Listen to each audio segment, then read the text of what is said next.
I'm going to show you how to open up a PSD in Photoshop on your iPad and connect it to Photoshop on your MacBook. Make sure you have Creative Cloud open. If you don't have it open and don't know where it is, I'll show you. Go to the dock and click on Launchpad. In the search, start writing Creative. There we go. Click on the one on the left. Now, when you open it, it's going to open up in the apps. This is what it's going to look like. You'll be able to update an app or install an app. What you want to do is go to your files. Let's click on Files. Take your PSD and drag it into the window here. There we go. The page is successfully uploaded. So now if you go to Photoshop, I'm going to click on Photoshop here. Photoshop will usually open up on the home page with items you've opened up on your desktop and Creative Cloud items. But you want to go to your Creative Cloud items, so let's click on Your Files. Here's that page that we uploaded. Click on it and it will open up in Photoshop. I'm going to get the hard round brush and I'm going to do some scribbles on here. I'm going to click the X right here on the tab. That's going to close it. You'll see there was a blue arrow there saying that it was refreshing. Now there's a check mark there. It means that it's available when we go onto the iPad. Let's go to the iPad and check it out. Let's click on Photoshop to open up that app and then click on Your Files. Here's that document right here. I'm going to click on that to open it up. Depending on how many layers it has, if it has like 1 or 2 layers, it's going to open up pretty quick. If it has like 20 to 50 layers, it's going to take a while to open. So on the top right, this is the icon for the layers. Let's click on that to open it up. On the left side, we have the brushes. I use a hard round brush. Look at that. I'm drawing. Now, if you want to undo, there's a button right up here. The undo button. I'm going to click it. There we go. The colors are over here. If you tap on it, the color picker will come up. You can choose a color that you want to use to brush with. Down on the bottom is the size of your brush. If you tap it, you can get the slider so you can figure out what size you want your brush to be. Now, it's kind of hard to slide it to exactly the number that you want if you're looking for an exact number. I draw a comic book and I need to have that number exactly at number 3. So if you hold down on that number there, you can click whatever number you want. I'm going to click 3 and then click away. And now I'm using number 3. Now, if you want brush sensitivity, click down on the brush and you can click and drag to see the other options of brushes you can use. I like the rough inker. Let's click on that one. And if you draw on your iPad lightly, it'll be a light line, but if you press down on it, it'll get thicker. And this is the main reason why a lot of artists want to use the Apple Pen, is to have that brushstroke feel, to make it look like you're inking on a piece of paper. Click on the lasso tool to select it, and you can select an area, and then on the bottom, you have some options. You can press on erase. That's convenient.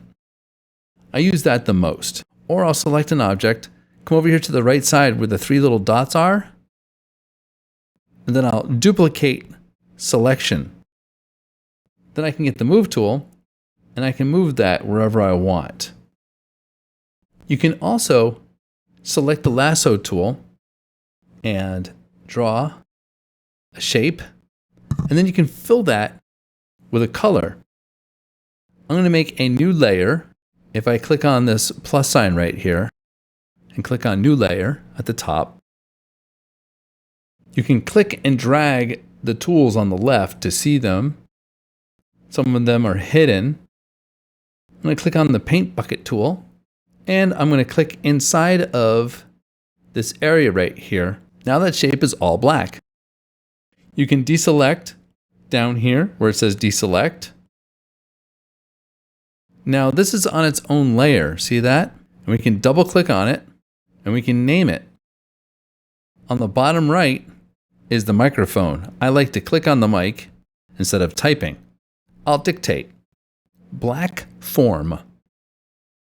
I like to name my layers so I know what is on what layer, because I use a lot of layers.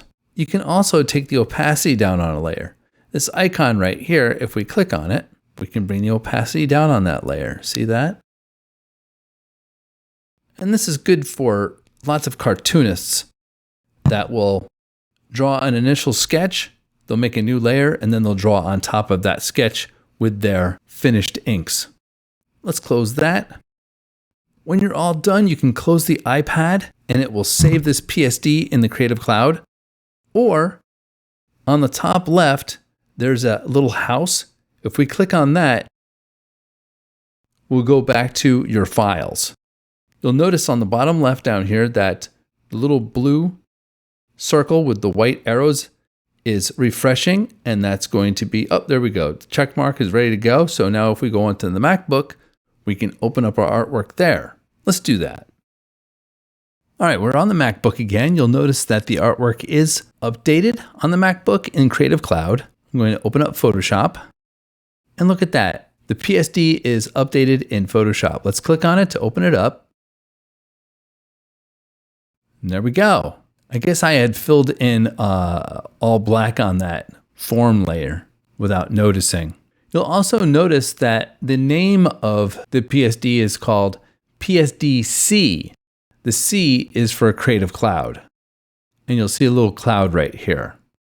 Now there's a couple of ways to export this file to your MacBook, because right now it's not on your MacBook, it's in the Creative Cloud.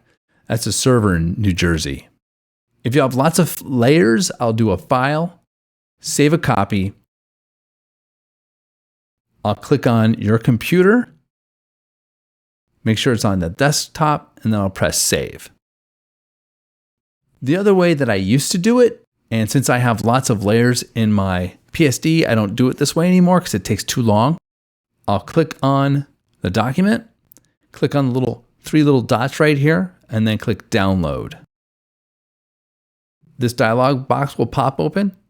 Make sure you're on your desktop and then click on open. It will take a little while for it to download. You'll see that it's still downloading. There we go. It took about maybe 10 seconds. With my large document files of PSDs, it usually takes 1 or 2 minutes, and I'm very impatient, so I do it the other way. So hopefully you learned a little bit from this tutorial. If you enjoyed it, give the video a like. Thanks a lot.